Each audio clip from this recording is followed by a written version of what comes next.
Pengertian modal bank syariah. Modal bank syariah merupakan jumlah dana yang besarnya telah ditetapkan yang berasal dari pemilik perusahaan sebagai pendirian usaha yang dapat digunakan dalam berbagai aktivitas bank.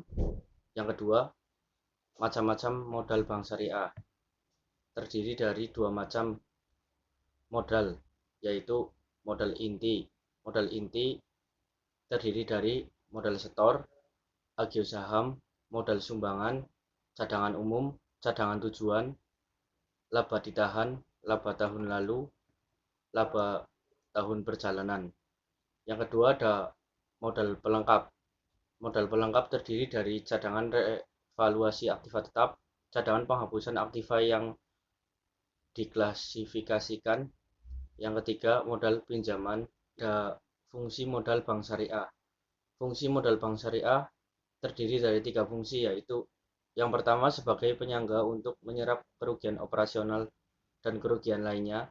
Dalam fungsi ini, modal memberikan perlindungan terhadap kegagalan atau kerugian bank dan perlindungan terhadap kepentingan para deposan. Yang kedua, sebagai dasar untuk menetapkan batas maksimum pemberian kredit.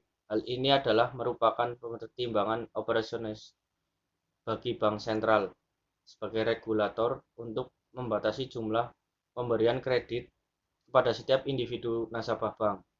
Yang ketiga, modal juga menjadi dasar perhitungan bagi para partisipan pasar untuk mengevaluasi tingkat kemampuan bank secara relatif untuk menghasilkan keuntungan. Ada sumber dana bank syariah. Ada dua sumber dana bank syariah. Yang pertama dari modal inti, modal yang berasal dari pemilik bank, modal disetor, cadangan laba ditahan. Yang kedua ada kuasi ekuitas, dana-dana yang tercatat dalam rekening dengan prinsip bagi hasil. Modal bank syariah, besaran minimum kecukupannya yaitu 6%. Untuk yang keenam, ATMR bank syariah. ATMR merupakan komposisi pos-pos neraca yang telah dikalikan dengan presentasi bobot resiko dari masing-masing pos itu sendiri. Semakin tinggi ATMR, semakin tinggi risiko juga penempatan aset banknya.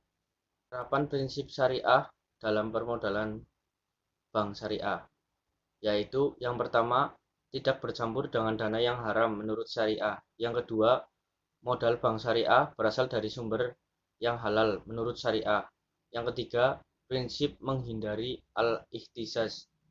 Yang keempat, prinsip al-ta'awun.